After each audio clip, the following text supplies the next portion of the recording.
Hello everyone, welcome on in. It is Betting Weekly Game Bet Match, number one tennis betting podcast and YouTube show brought to you in association with Bet Rivers, your hometown sportsbook. I am Nigel Seeley here on a blistering sunny day over in the UK. I said we might be a bit back later in the week, but we come back a little bit sooner than anticipated. We have two quarterfinals tomorrow over in Madrid. We're going to talk about it. We're going to not have much of an opportunity to talk about them later on the week. I'm delighted to say joining me to look at those matches is our senior ATP Tour handicapper, is Sean Calvert. Before I introduce you to Sean, please hit the subscribe button.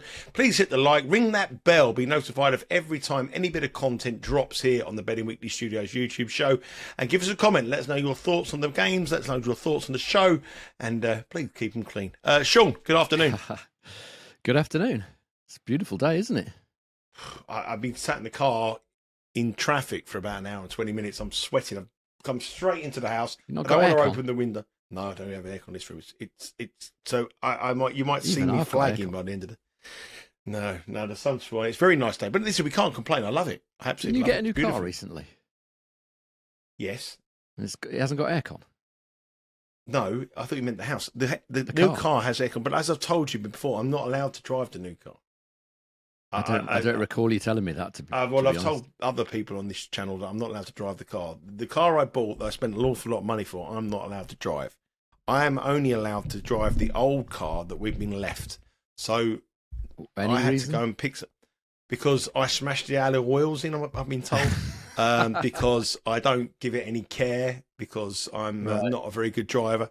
So the car that I actually driving it, basically. Yes. So the car that I bought, I'm not allowed to drive, but her old banger that she's upgraded, I'm allowed to drive that. Right. That explains the lack of aircon in the car. I mean, even my car from like 20 years ago or whatever has got aircon. I had it on the way back from paddle earlier because it was, it's blisteringly hot today. But okay, that explains that then. We can move on. Very hot. Windows were down, traffic was out. Anyway, I've come back in. There's no aircon in this room, and I'm very, very hot and I'm flustered. But we have two quarterfinal matches tomorrow in Madrid, a tournament that seems to be going on and on and on and on. We obviously had an outage a couple of days ago, which caused a bit of a delay. But we've got two quarterfinals. But I tell you what, Sean, I can't remember 1,000 event like this that's produced so many shocks and so many, all the leading contenders. It's anyone's tournament. We're going into the last 16. So this morning I looked at the outright odds with Bet Rivers. It was 5-1 the field. Can you remember a tournament like this? Yeah, there has been a few Masters like this over the years. What, 5-1 the field going into the last 16? I remember one when Rublev won, I think, or didn't win. I think it was Indian Wells. I think it was Rublev, Fritz. Fritz ended up winning it. It probably wasn't 5-1 the field. Rublev was favourite, but he ended up losing the semi-finals. There's been a few in the Masters, maybe not exactly like this, but I said at the start of the tournament when you put up the graphic of the market leaders, I said no, him, no, him, no. Alcaraz was always a likely non-starter. Zverev, as I said at the start, was in a very, very tough, really tough quarter. Ended up losing to Cerundolo. No major surprise there. As far as the other market leaders, because at Djokovic again, not a massive surprise. We didn't really like his chances that much either. So it's kind of almost worked out the way that I sort of expected to. It's just that it's extremely difficult to get the players that are going to take advantage. Obviously, it would help if any of them were able to complete a tournament. That would be great. But Lehechka losing to Norrie, that's that section is open, as I said it probably would be. Unfortunately, it's not our man that's made it. But sometimes in the Masters series, you do get these sort of things because it's back to back, isn't it? On the clay, Monte Carlo, Barcelona, they're coming here to Madrid. There's injuries and stuff. So, in fact, last year it was Felix and Rublev in the final, wasn't it? Because Felix had about at least two, possibly three, either retirements or withdrawals. He only played about 2 matches to get to the final. So last year's Madrid was in a way a little bit like this as well. But sometimes in the Masters, that's how it goes. I think my sort of point of view that I was trying to make there on the odds is that, you still probably had an Alcaraz in it this time last year, or you would have had a fit Djokovic. You should have had somebody like a main contender, which would have taken up the majority of the outright book or the tournament winner book. This time I suppose around, in that sense, yeah. It's it is but we are in the last 16 and we're 5-1 the field. Now, men's tennis has been so dominated by favourites over the years.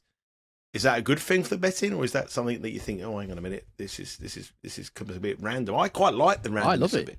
I've been waiting. My whole career has been well, not a whole career, but most of it has been, dominated by Djokovic, Federer, Nadal, Murray, now Alcaraz, Sinner. These guys. I'd love it if it was 5-1 the field, every week. That would be great.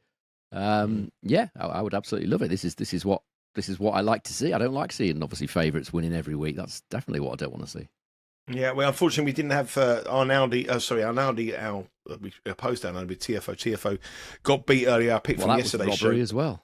I didn't watch it. What happened? I was sat in traffic with no air conditioning. TFO went 1 from 7 on break point chances. Arnaldi 3 from 5.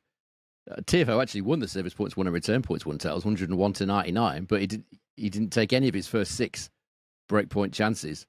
So that match came down to whoever played the big points the better, and on the day it was Arnaldi. I still think that was a bad price on him, and he, as it happens, he got away with it today because he played better on the big points. TFO played poorly on the big points. You could maybe argue like a 1% excuse for TFO that he doesn't like the early match. We don't know the schedules when we do these shows. A first match of the day isn't ideal for TFO, but it's a very tiny excuse I'm giving him there. He should be up for this, whether it's 12 p.m., 11 a.m., 7 p.m., whatever. But maybe just another flat performance from TFO. But he still should have done better, as I say. 101 to 99 ahead in the stats. He just didn't. He didn't perform on the big points, and Arnaldi did, and that's it. Tomorrow is another day, and I know we sort of have contrasting of views on the different websites we look at for the weather, but the website I'm looking at is saying it's not going to be very nice. There's a lot of rain around for Wednesday, Thursday, Friday, Saturday, Sunday. Obviously intermittent over a couple of hours, but will that make a change in conditions for tomorrow? It depends if it hits or not. It looks like scattered thunderstorms, doesn't it? It depends. I mean, not really, but I mean, these matches are now going to be played under the roof, aren't they? You would think. I can't imagine many outside courts are going to be used for the men's singles. So you could say, yeah, maybe it's got the roof on it. Sometimes that makes things slower. You kind of have to ask the players. I mean, occasionally it depends on the tournament as well. When the roof's shut, the conditions do change slightly. Sometimes it can make it quicker. Sometimes it can make it a little bit slower. I don't think it's going to make a huge amount of difference. It looks to me, I've got the similar forecast here. It looks pretty unsettled over the next 4 days. Thunderstorms are expected, but it looks like a lot of them are at night. So, if it doesn't rain during the day, then conditions maybe slightly slower because it's a little bit cooler, but not a huge difference really for me. No. So no difference in the conditions. The conditions will pretty much stay the same, and it's been pretty quick, as we know. We have 2 quarterfinals for tomorrow, and let's start off with Casper Ruud against Daniil Medvedev. Medvedev's had a pretty poor year. Casper Ruud hasn't had a great year by his high standards as well. The two of them come into this match looking good in this tournament. Ruud hasn't dropped the set. He's beat Rinkonech, Korda, Fritz. Obviously, Medvedev was helped by retirement from Laszlo Djere. Then he was good against Cerundolo. Had a bad start against Nakashima, but recovered well. And he comes into a match here against an opponent that he leads very convincingly in the head-to-head. They've met 3 times before. He's won all 3, and he's won it in straight sets in all 3 matches. They haven't met on clay, though, which is a bit of a leveler. But this is a clay court service that you would think would help Medvedev rather than Roland Garros or a Monaco or something like that. Casper Ruud is a favourite, -175. Daniil Medvedev is +143. Spread is 2.5, and Medvedev receiving 2.5 start is -110. Total here is 22.5, and the under is the dog at +102, and the over is -127. The head-to-head record here is very, very in the Russians' favour. I suppose Ruud will. Would he prefer the conditions? I'm not quite sure. I know they've had bad years, but -175 Casper Ruud and +143 Medvedev. I'm not really buying that. No, it's too short. It's even shorter than it was when I looked earlier. -167 he was when I looked earlier. Now -175 on this quick clay. I mean, on slow clay, you could probably say, okay, Casper Ruud, probably favourite. Maybe you could even say that sort of price, but not here. I mean, let's not forget, Daniil Medvedev won a Masters 1000 on Rome on the clay, which can be sort of lively-ish depending on the weather. But, this clay, we know it's quick. We know that the balls move quickly through the air, which is what Daniil Medvedev likes. He's constantly complaining that the balls don't move enough. They don't move quick enough, should I say. Yeah, he doesn't like the clay particularly because of the unusual bounces that you get. He's not keen, but as I say, he's won a Masters 1000 on clay. Has Casper Ruud done that? Absolutely not. His best title is an ATP 500 in Barcelona. The head-to-head is one thing that would very much worry me if I was betting Casper Ruud at minus 175. There is a slight caveat to it. It was 4 or 5 years ago. You could argue that Medvedev was potentially at the peak of his game back then. He's still doing well this season. His stats are very good. I'll come on to that in a minute. But if you just quickly look on the head-to-head, as I say, it is a few years ago, but it would still massively worry me if I was betting Ruud. It's on indoor hard, outdoor hard, and grass, so 3 of the 4 surfaces. And, it's the Medvedev serve that's really been the key shot in this matchup. And his first serve should be similarly effective in these conditions in Madrid because of the pace of the conditions and the altitude. So the head-to-head in terms of service points won and return points, 116 to 84 in favour of Medvedev. Massive difference. Medvedev dominant, as I said, on serve. He wins 88% of his first serve points, holding serve 93% of the time. Ruud winning just 24% of return points, and Ruud's only held serve 66% of the time in this matchup. So if you looked at that, just saying, looking at the matchup and that's that, then massively overwhelming in favour of Medvedev. It was several years ago, so the relevance of the head-to-head is slightly less, I would say, but it will certainly be in Casper Ruud's head, and it will certainly be in Daniil Medvedev's head. It's still a factor. The fact that it's played on clay does, as you said, makes it a leveler, brings it more round in favour of Casper Ruud. But again, if you look at Casper Ruud's record against top 10 players, it's not great. It's not great on all surfaces, and it's not great on clay. If you look at what he's done, look at what both players have done against the current top 10 in the world. Casper Ruud, 27% win rate, service points won and return points won, total of 92. That's on all surfaces. Medvedev, 55% win rate and a total of 101. Now you might say, okay, well, Casper doesn't stand a chance on anything else but clay. Okay, let's look at clay only.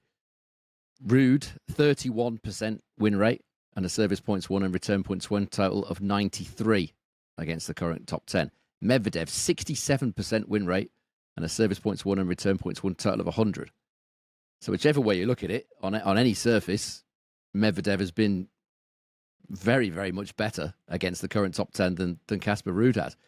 If we look at stats for this season on all main level on all surfaces, Medvedev, again, pretty decent. Service points won and return points won, total of 107. Ruud is down at 103.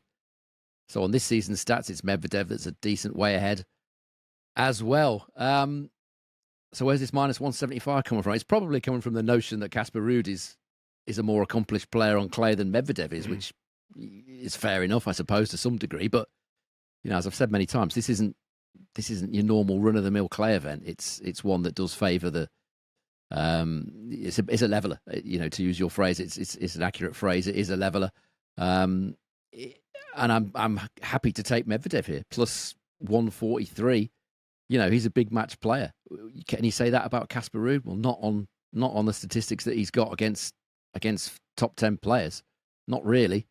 So yeah, Medvedev for me here plus 143. I think that's a reasonable price. People just kind of forget that he is a Masters 1000 winner on the clay. He's not someone that's just totally all at sea on it. So yeah, I'm happy to take a chance on those prices. Plus 143. It does appear to be a big price for the Russian here. Casper Ruud is minus 175. Spread is 2.5. There'll be 38 different markets available on the Bet Rivers app. Make sure you download that.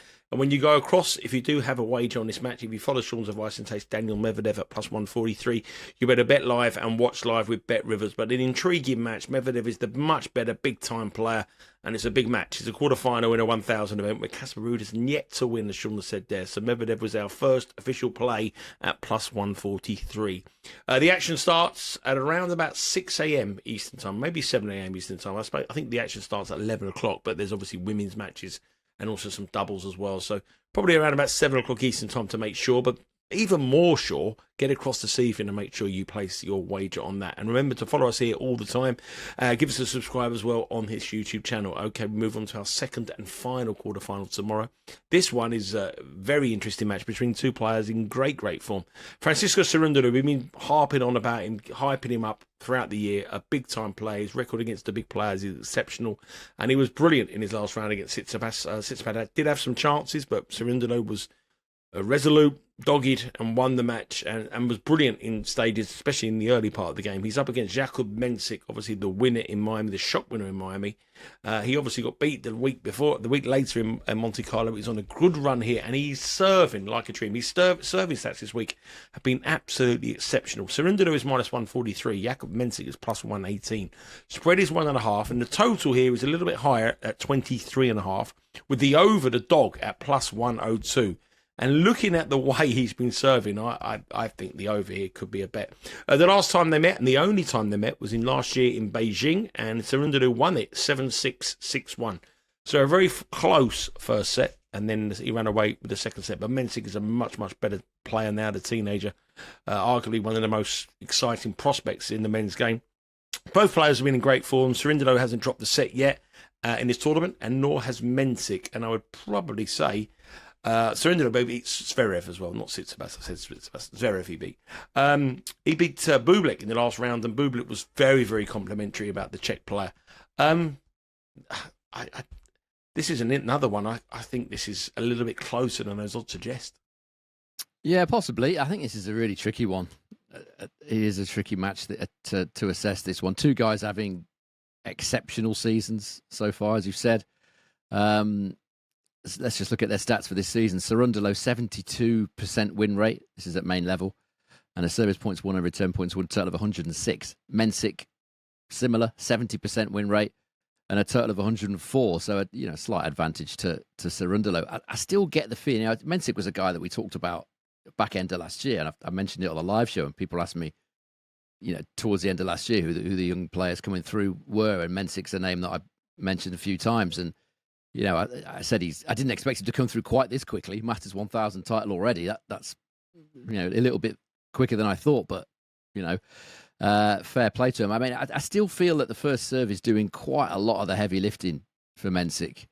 If you look at his stats this season, 79% first serve points won this season at main level. Only 48% though on second serve, and that's the Achilles heel for me if there is one at the minute. The first serve is doing most of the work for him. Cerundolo with the better return game, 42% return points won this season. Mensik, pretty good, 37%, but Cerundolo certainly the better returner. And this could be one where the weather, you might want to wait on this one and see what the weather's doing, because if it is a little cooler, if there's a little bit of wind around, some of those thunderstorms have hit, and maybe it is slightly slower.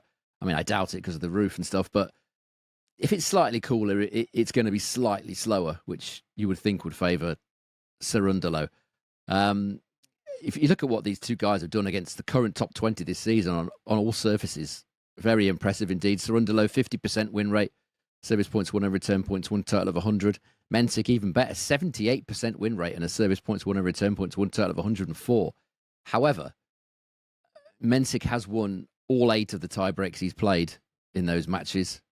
Only won 49% on second serve.